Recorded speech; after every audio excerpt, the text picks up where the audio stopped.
नमस्कार, स्वागत है हमारू राजस्थान में। मैं हूं आपके साथ हर्षदा। प्रतापगढ़ में बीती देर रात तस्करी की सूचना पर पहुंचे केंद्रीय नारकोटिक्स विभाग के दल पर बदमाशों ने हमला कर दिया। इस हमले में विभाग का अधीक्षक और एक हवलदार जख्मी हो गया। हवलदार 2 गाड़ियों में सवार थे। फिलहाल पुलिस आरोपियों की तलाश में जुटी है। कुछ संदिग्धों को हिरासत में भी लिया गया। केंद्रीय नारकोटिक्स ब्यूरो प्रतापगढ़ के निरीक्षक एसके मिश्रा ने मामले पर क्या कुछ कहा, देखिए प्रतापगढ़ से तेजकरण राठौर की रिपोर्ट में।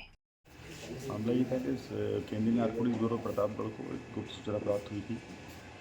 ये उसी कार्रवाई में हम लोग रात में 10 बजे कार्यालय से मैं जाता, जिसमें 2 निरीक्षक, ये हमारे सुप्रीडेंट BN मीना जी और ड्राइवर साथ में यहाँ से निकले हम लोग और दरियावत रोड की तरफ जा रहे थे। वहाँ पर 2 गाड़ी हम लोगों को खड़ी हुई मिली संदिग्ध अवस्था में SP ऑफिस के आगे।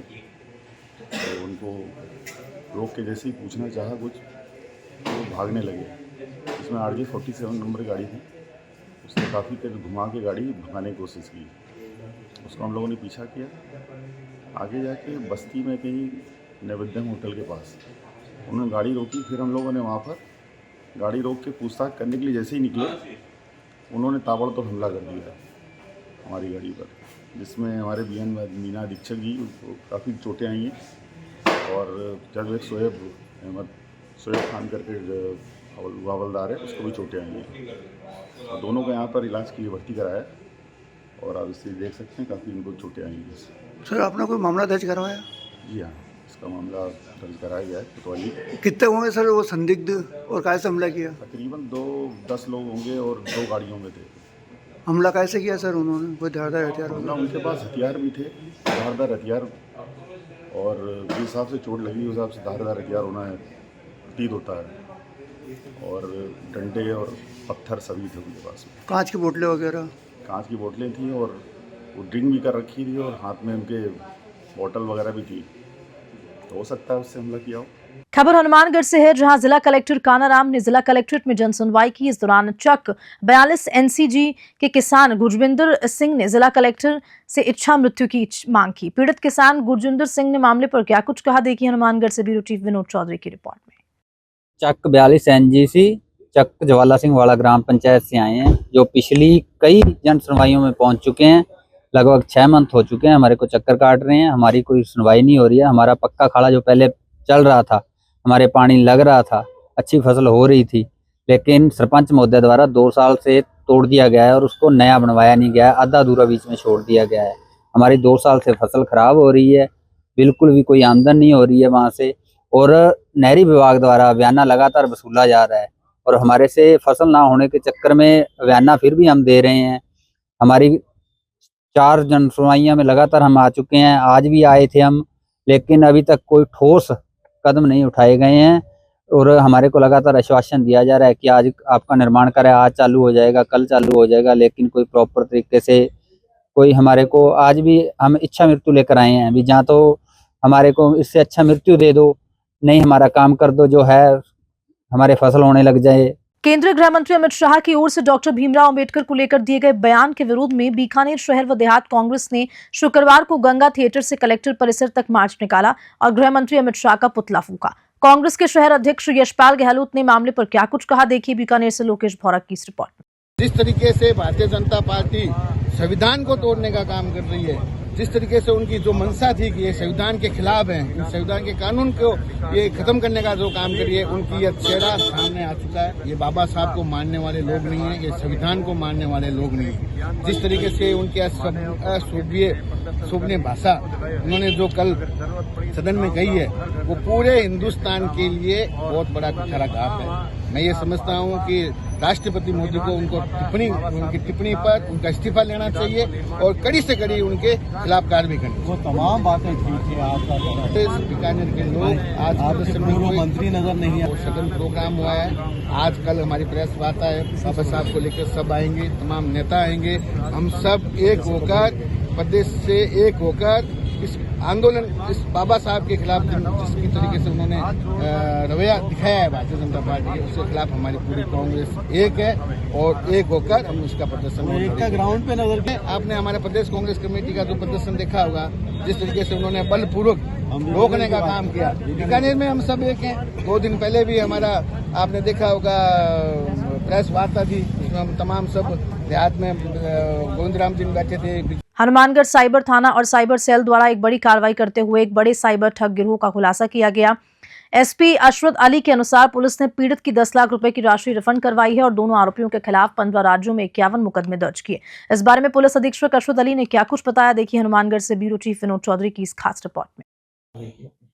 अप्रैल 2024 में साइबर थाने में एक सुनील कुमार साहन है, पक्का सारना का, उन्होंने एक रिपोर्ट दर्ज कराई कि उनसे साइबर ठगी 94,70,000 रुपए की हुई है और वो ठगी भी इस प्रकार से हुई कि शेयर ट्रेडिंग के नाम पे उनको बताते गए कि आप इसमें पैसा डालें, इसमें डालें, एक फर्जी कंपनी को बना करके उसकी फर्जी सील बना करके और उनसे चीट हुआ। जब उन्होंने पता किया ये कंपनी फर्जी थी, इसमें मुकदमा दर्ज हुआ, कई दिनों से पेंडिंग पड़ा हुआ था। हमने इसको साइबर टीम और साइबर सेल एसपी ऑफिस का लगाया और उनका पता कराया, तो ये ऑपरेशन एंटीवायरस के तहत हमने धौलपुर से आज 2 फ्रॉडस्टर्स को पकड़ा है, जिसमें एक तो डेंटल डॉक्टर है और इसके साथी और है। खास बात है कि इन्होंने बहुत से लोगों से चीटिंग की है। इस प्रकार से इनके खिलाफ 51 मुकदमे 15 राज्यों में दर्ज है। बहुत सारे ठगी इन्होंने की है और अभी जो 51 मुकदमे हैं उनमें करीब 10 करोड़ से ज़्यादा की ठगी करना पता चला है। अपने इस केस में लगभग 95 लाख ही हो गया, 95 लाख की ठगी यहाँ की है, इसमें से 10 लाख रुपए अपन ने होल्ड करवा रखे थे। डूंगरपुर जिला प्रशासन की ओर से सुशासन सप्ताह का आयोजन किया जा रहा है और इस शिविरों में परिवादियों को हाथों हाथ राहत भी मिल रही है। वहीं सुशासन सप्ताह का आज दूसरा दिन है। जिले के सभी पंचायत समिति मुख्यालयों पर आयोजित हो रहे शिविर में राजस्व रिकॉर्ड में शुद्धि, वृद्धावस्था पेंशन, पीएम आवास, मनरेगा जॉब कार्ड जैसे कई काम हो रहे हैं। और खास बात तो ये है कि खुद जिला कलेक्टर अंकित कुमार सिंह शिविरों की मॉनिटरिंग कर रहे हैं। बता दें कि 24 दिसंबर से ये शिविर लगेंगे। डूंगरपुर से सादिक अली की रिपोर्ट। रायसिंह नगर में ब्लॉक स्तरीय राज्य युवा महोत्सव का आयोजन राजकीय उच्च माध्यमिक विद्यालय बाल मुकुंद स्कूल में किया गया। कार्यक्रम में विद्यार्थियों ने सांस्कृतिक कार्यक्रम में बढ़ चढ़कर हिस्सा लिया। तो वहीं आयोजित कार्यक्रम में उपखंड अधिकारी सुभाष चंद्र चौधरी, सीबीओ अनीता गुम्बर व शिक्षा विभाग से संबंधित कर्मचारी, अध्यापक उपस्थित रहे। महोत्सव में निर्णायक मंडल प्रतिभागियों की प्रस्तुति के आधार पर चयनित प्रतिभागी जिला व राज्य स्तरीय प्रतियोगिताओं में शामिल होंगे। रायसिंह नगर से राजू शर्मा की रिपोर्ट। चाकसू उपखंड क्षेत्र के जयसिंहपुरा गांव के राजकीय उच्च माध्यमिक विद्यालय में विशुद्ध वर्धनी बहुकला महिला मंडल प्रतापनगर 8 सेक्टर की ओर से स्कूल के 1 से 8 कक्षा के बच्चों को निःशुल्क स्वेटर वितरण किए गए। इस दौरान बच्चों को 280 स्वेटर वितरित किए गए। प्रधानाचार्य हरिनारायण मीणा ने नेक कार्य के लिए मंडल का आभार व्यक्त किया। इस दौरान अध्यक्ष रेखा जैन और प्रधानाचार्य ने क्या कुछ कहा, देखिए चाकसू से महावीर स्वामी की रिपोर्ट में। स्वेटर वितरण को हम विशुद्ध वर्धनी बहुकला मंडल प्रतापनगर सेक्टर 8 से हैं और हम प्रतिवर्ष किसी न किसी स्कूल में या गरीब बच्चों को जहाँ बच्चों को स्वेटर की या स्कूल बैग या जिस भी चीज़ की आवश्यकता होती है, तो हमारा उद्देश्य ये होता है कि हम उस स्कूल में जाके उन बच्चों को वो उद्देश्य पूरा कर सके। और हमारी संस्था में 40-50 लेडीज़ हैं हम, और हम विशुद्धवर्धनी माता जी के विशुद्धवती माता जी हैं, उनके ग्रुप से जुड़े हुए हैं और हमें बहुत अच्छा लगता है कि हम किसी गरीब बच्चों के लिए कुछ कर पाए। तो हमारा रहता है जैसे दिवाली पे हम बच्चों को पटाखे, मिठाइयाँ वगैरह देते हैं और जहाँ भी गरीब बच्चे होते हैं वहाँ स्वेटर, स्कूल बैग। यहाँ हमने 150 बच्चों को 150। मेरा नाम रेखा जैन है, मैं मालपुरा से हूँ और अभी हाल निवासी प्रतापनगर जयपुर से हूँ और मैं विशुद्धवर्धनी बहुकला मंडल में अध्यक्ष हूँ।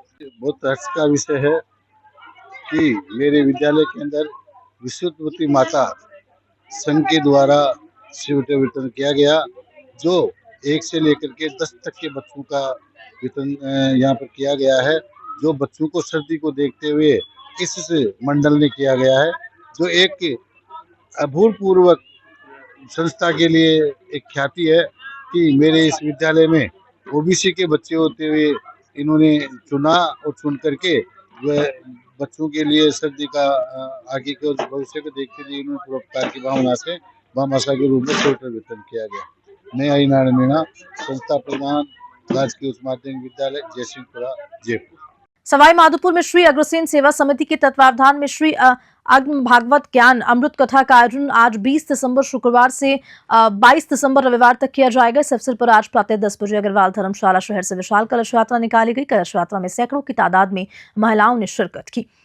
और साथ ही साथ सेवा समिति सदस्य हनुमान मित्तल ने बताया कि दिनांक 20 दिसंबर से 22 दिसंबर तक 3 दिवसीय श्री अग्नि भागवत कथा का आयोजन किया जाएगा। साथ ही 23 दिसंबर को विशाल सम्मान समारोह का आयोजन भी किया जाएगा। इसके अंतर्गत शैक्षणिक योग्यता में उच्च अंक प्राप्त करने वाले छात्र छात्राओं को सम्मानित किया जाएगा। सवाई माधोपुर से राकेश अग्रवाल की रिपोर्ट।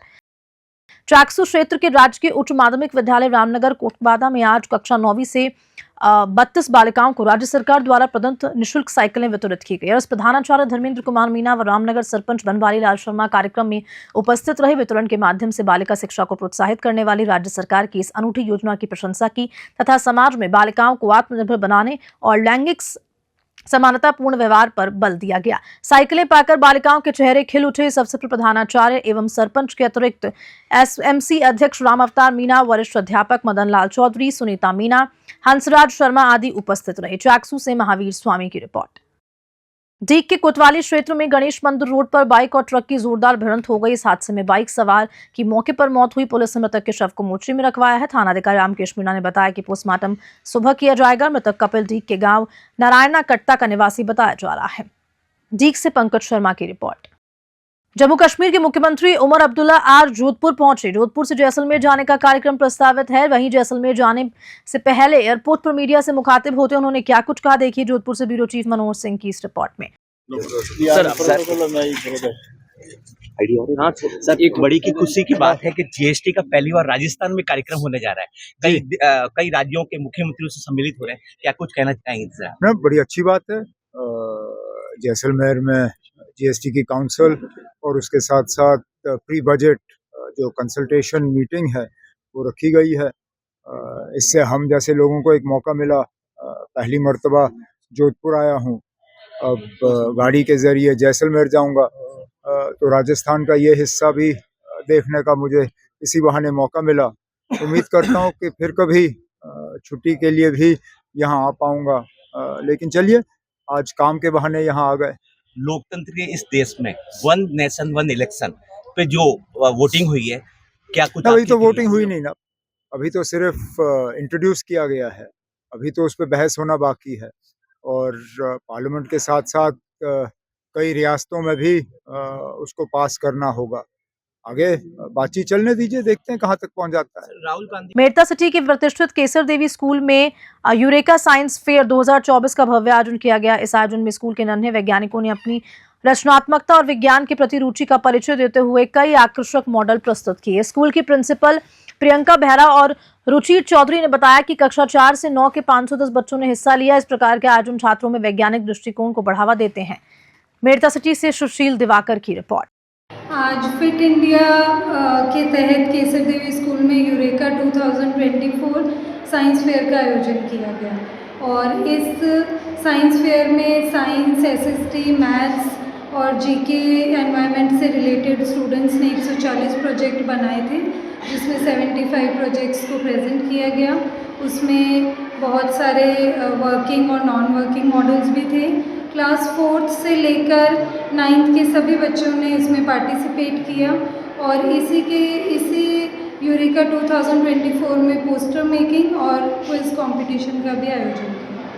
सफलता 2017 में तृतीय श्रेणी अध्यापक के रूप में अपना चयन करवाकर प्राप्त करी। हौसले की ऐसी कहानी यहाँ भी नहीं रुकी। शिक्षा के क्षेत्र में सर्वोच्च परीक्षा असिस्टेंट प्रोफेसर के पद पर अंतिम चयन करवाकर अपनी प्रतिभा का लोहा मनवाया। जोधपुर से ब्यूरो चीफ मनोहर सिंह की इस रिपोर्ट में सुनिए खुशबू की कहानी खुद की जुबानी। मैं समस्त सास ससुर से यही कहना चाहती हूँ कि यदि कोई आपके जो पुत्र वधू हैं उसके साथ ऐसा हो जाता है तो आप उनके मार्गदर्शक बने। जिस प्रकार मेरे सास ससुर ने मेरा सहयोग किया था, आप उस पर विश्वास जताकर एक बार देखिए तो सही, वह आसमान में ऊंचाई पर उड़ेगी और सभी लोग उनकी प्रशंसा करेंगे और उनके लक्ष्य में किसी प्रकार की कोई बाधा नहीं आएगी यदि आप उनके साथ रहोगे तो मेरा तो यही कहना है कि समाज में ऐसी कई स्त्रियां हैं जो हाशिए पर जीवन जी रही हैं। किसी कारणवश यदि उनका अध्ययन छूट गया है तो मैं सबसे दरख्वास्त करती हूँ कि प्लीज़ आप उन्हें अच्छे से पढ़ाएं, उन पर एक थोड़ा सा भरोसा करके देखिए, वह कुछ भी कर सकती हैं। राजस्थान में सीजन की पहली मावट अगले सप्ताह हो सकती है। मौसम विज्ञान केंद्र ने क्रिसमस से एक सक्रिय पश्चिमी विक्षोभ के एक्टिव होने की आशंका व्यक्त की है। 3 दिन बारिश का दौर चलने की भविष्यवाणी की है। सिस्टम का सबसे ज्यादा असर कोटा, भरतपुर, अजमेर, जयपुर संभाग के जिलों में देखने को मिल सकता है। इन संभाग के जिलों में बारिश भी हो सकती है। मौसम विज्ञान केंद्र जयपुर ने अगले 2 सप्ताह का पूर्वानुमान जारी करते हुए 25 से 27 दिसंबर तक पश्चिमी विक्षोभ यानी कि वेस्टर्न डिस्टर्बेंस एक्टिव होने और उससे राजस्थान के अधिकांश हिस्सों में बारिश होने का अनुमान व्यक्त किया है। जोधपुर शहर के भीतरी इलाके घोड़ों का चौक हरिजन बस्ती में एक मकान की पहली मंजिल पर भीषण आग लग गई। बताया जा रहा है कि आग शॉर्ट सर्किट की वजह से लगी। बिजली की वायरिंग में हुई गड़बड़ी के कारण हादसा हुआ। घटना की सूचना मिलते ही दमकल विभाग की 9 गाड़ियां मौके पर पहुंची और आग पर काबू पाने का प्रयास शुरू किया। जोधपुर से ब्यूरो चीफ मनोहर सिंह की रिपोर्ट। बीकानेर के श्री डूंगरगढ़ क्षेत्र के हाईवे किनारे स्थित गांव हेमासर की रोही में गांव की नजदीक एक के बाद एक 4 गौवंश के शव मिले। इस मार्ग पर गौवंश के शव देखकर ग्रामीण एकत्रित हुए और वहां आनंद जोशी सहित अन्य गौ सेवक भी मौके पर पहुंच गए। ड्यूटी ऑफिसर बलबीर सिंह सहित पुलिस दल मौके पर पहुंच गया और बलबीर सिंह ने बताया कि गौवंश का पोस्टमार्टम करवाया जाएगा जिससे मौत का कारण स्पष्ट हो सके। वहीं ग्रामीण जहरीली घास या चारे के सेवन से गौवंश की मौत होने का अंदेशा जता रहे हैं। पशु चिकित्सक डॉक्टर उत्तम भाटी ने बताया कि मामले की जांच के लिए टीम का गठन कर दिया गया है और वह टीम द्वारा गौवंश का पोस्टमार्टम किया जाएगा जिससे मरने का कारण स्पष्ट हो सकेगा। बीकानेर से लोकेश बोहरा की रिपोर्ट। इसी खबर के साथ हम राजस्थान में इतना ही। नमस्कार।